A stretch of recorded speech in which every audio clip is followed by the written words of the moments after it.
हम एक बार फिर से ब्रेक के बाद आपका स्वागत करते हैं। करनाल में मौजूद है। ब्रेक पे जाने से पहले बहुत सारी बातें निकलकर सामने आई।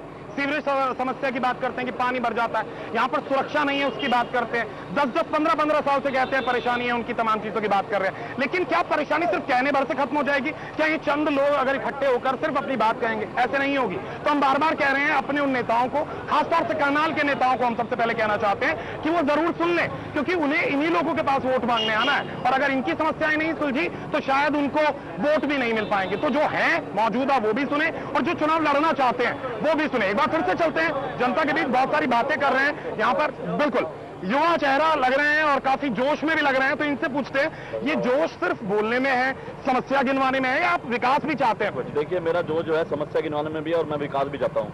मैं दोनों पंक्तियां दोनों लेके चलूंगा। समस्या ये है कि करनाल की जो भी आप ये देख लीजिए, कुछ भी 1% से विकास नहीं है। कोई भी सड़क देख लीजिए, अभी हम जहाँ पे खड़े हैं यहाँ पे भी गड्ढे देख लीजिए, इतने बड़े बड़े गड्ढे हैं। कल को रेलवे रोड के अंदर जब भारी बारिश हुई, मुझे गाड़ी निकालने के अंदर 1 घंटा लग गया, क्योंकि इतना गोडे गोडे तक पानी भरा हुआ था। जो सरकार समस्याओं के समाधान के लिए अपनी सरकार बनाती है, वो सारे के सारे दावे खोखले हैं, सब के सब खोखले दावे हैं। 1% भी करनाल जो ये कल्पना चावला कॉलेज का निर्माण इन्होंने बोला, वहाँ पर एक मैरिड की डिलीवरी बिल्कुल, मतलब आप ये देख लीजिए, उनकी डिलीवरी हॉस्पिटल के बाहर ही हो गई, कोई डॉक्टर मौजूद नहीं है। और ये किस नाम से होकर विकास? आपका नाम क्या है? मेरा नाम संकल्प भंडारी है। संकल्प जी, आपने संकल्प तो ले लिया कि आप बहुत सारी समस्याएं गिनवाएंगे, लेकिन इस संकल्प को पूरा करने के लिए हमें एक चीज समझनी पड़ेगी। हमें किसी एक खास आदमी के ऊपर निशाना नहीं साधना है। हम बात करें समस्याओं की। इंसान कोई बुरा नहीं होता। इंसान अगर आपकी समस्याओं को सुने तो वो अपने आप अच्छा हो जाता है। वो कहते हैं ना कि एक पत्थर तो जरा जोर से उछालो यारो, कौन कहता है आसमान में सुराग नहीं होता? तो सुराग करने के लिए पत्थर उछालने पड़ेंगे, और पत्थर जुबान के नहीं होते, अपने खुद के करने होंगे। तो आप सिर्फ ये बातें कर रहे हैं, इतने सारे वोट देने जाते हैं, तब आप क्यों नहीं सोचते किसे वोट दे रहे हैं? वोट देते समय तो हम सब बौखला जाते हैं। हम सारी समझ क्यों, आखिर क्यों? ऐसे सारे नेताएं जो आते हैं, जो भी नेता आते हैं, वो बोलते हैं हम ऐसा करेंगे वैसा करेंगे, समझ नहीं आता, कुछ समझ नहीं आता, सब झूठे दावे करते हैं। बिल्कुल समझ नहीं आता। एक नई चीज निकलकर सामने आई है, जो ये कहते हैं कि इतनी सारी रैलियां, इतने सारे वादे, इतने सारे दावे, समझ नहीं आता आखिर किसको वोट दें। लेकिन समझना पड़ेगा, क्योंकि आज नहीं समझे तो अगले 40 साल और समझने में हमें देरी हो जाएगी। हमारे साथ कुछ वरिष्ठ लोग भी हैं।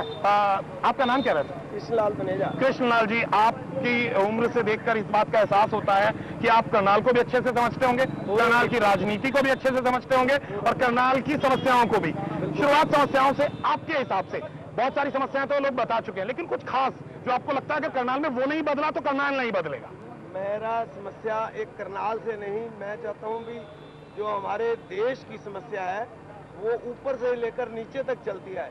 जिस प्रकार से हमारे देश का विकास होना चाहिए, अगर सेंटर से लेकर स्टेट तक आएगा, शहर तक आएगा, ग्राम तक आएगा, वो योजना ऊपर से लेकर नीचे तक जो सही सलामत पहुंचती है, उसका विकास कार्य होने चाहिए। बेरोजगारी खत्म होनी चाहिए, महंगाई खत्म होनी चाहिए, भ्रष्टाचार खत्म होना चाहिए। हम चाहते हैं, और ये सब खत्म होगा मेरे साथ आपको अपनी समस्याएं बताता। आपको लगता है? हाँ, मैं बता नहीं, मैं ये सवाल पूछ रहा हूं। आप कहते हैं बेरोजगारी खत्म होनी चाहिए, महंगाई खत्म होनी चाहिए, भ्रष्टाचार खत्म होना चाहिए, लेकिन यहां खड़े होकर अगर आप सिर्फ मुझे बोलेंगे, आपको लगता है खत्म हो जाएगा? नहीं, हम चाहते हैं कि जो सरकार हमारी आए वो एक जन समाज, एक समाज के लिए, भले के लिए आए। जिस प्रकार से कोई नीति बनाई जाए जिससे समस्याओं का हल हो, देश का विकास हो, उसमें करनाल का भी विकास हो।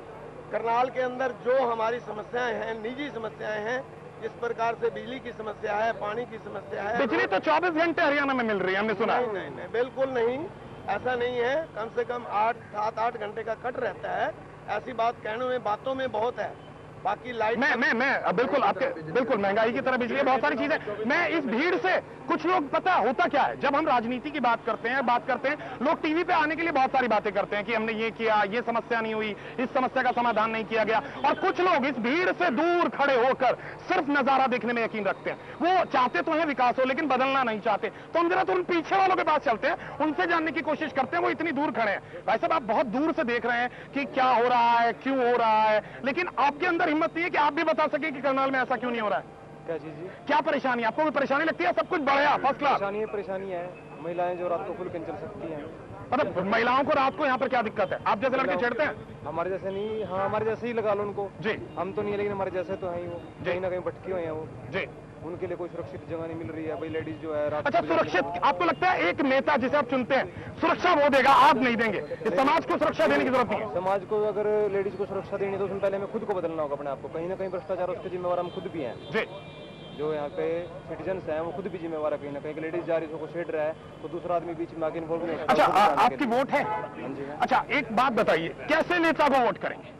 हम मैं किसी पार्टी की बात नहीं कर रहा हूँ, कैसे नेता को वोट करें? जो समाज के हितों के लिए कार्य करें, वो तो सारे कहते हैं हम समाज के हितों के लिए कार्य कर रहे हैं। जो कर रहे हैं पिछले टाइम से, जिसका एक पीछे भी लेवल है जो करता आ रहा है, हमें पता आपको भी है। पता, आप देख रहे हैं पिछले कई सालों से आप वॉच कर रहे हैं, वेट एंड वॉच कि ये काम कर रहा है, इसको वोट देनी है। हाँ जी, हाँ जी। मतलब आपने फैसला बना रखा है कि जो काम करता है सिर्फ समाज के लिए। हाँ जी, हाँ जी। इसके अलावा इसके जो समाज के लिए कर रहा है वही आज के लिए, इस कलयुग के हिसाब से देखा जाए तो वही काफी आज के कलयुग के हिसाब से जो समाज के लिए कर रहा है वही काफी है। कुछ और लोग भी हैं। भाई साहब, मैं एक छोटा सा ब्रेक लेने के मूड में था, लेकिन आपके चेहरा देखकर मैं आपसे सवाल नहीं, मैं आपसे जानना चाहता हूँ, आपके हिसाब से करनाल की समस्या क्या है?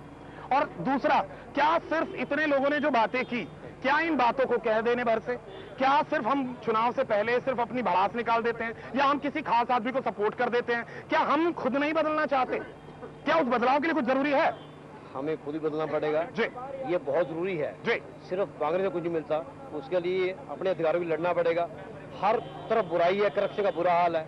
मैं एक समस्या की तरफ सरकार का ध्यान दिलाना चाहता हूँ। हम लोग 40 साल से जिला परिषद के किराएदार हैं, 40 साल से जी, 40 साल से। अब उन्होंने सरकार ने फैसला कर लिया कि इन दुकानदार को उजाड़ दिया जाए। हमारा किराया जो 300-350 रुपए था, अब सरकार हमारे 10,000 रुपये भी नहीं डिमांड कर रही है। जी। अब कुछ नहीं हो रही है कि या दुकान खाली कर दो या 10,000 मिला दो। बताओ हम बच्चों को कहाँ जाएं? जब हमें ये दुकानें लौट की गई थी उस वक्त यहाँ पे लकड़ी खोखे थे, जिसके बदले में दुकानें दी गई थी।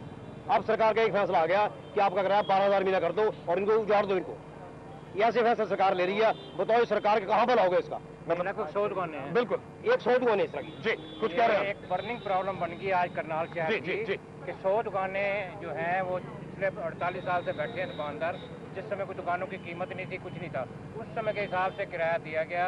उसके ऊपर शर्त रखी गई कि 25% हर 5 साल बाद बढ़ता रहेगा, और जो कि हर 5 साल बाद 25% बढ़ा के दिया जा रहा है। मतलब आप कहते हैं उसका कोई हल नहीं निकला? नहीं, रोज की समस्या। जी, अचानक बातचीत चल रही है, भाई चलो ठीक है, अभी किराया कुछ ठीक करो, ठीक है, दुकानदार की मर्जी कहाँ जाए, भाई बढ़ा देते हैं। लेकिन अचानक कोई नोटिस नहीं दिया, कोई किसी तरह का इतला नहीं की, कोई बुलाया नहीं, अचानक एडजस्टमेंट का दावा डाल। बिल्कुल, चलिए तो फैसला तो आपको ही करना पड़ेगा कि आगे आपको क्या करना है। इस बात का फैसला आपको ही करना पड़ेगा। अगर व्यापारी वर्ग खुश नहीं है, शिक्षक कहें कि जो शिक्षा पाने वाले युवा हैं वो खुश नहीं है, आम आदमी खुश नहीं है जिसे रोज सड़कों से गुजरना पड़ता है, तो आखिर समस्या का हल कैसा होगा?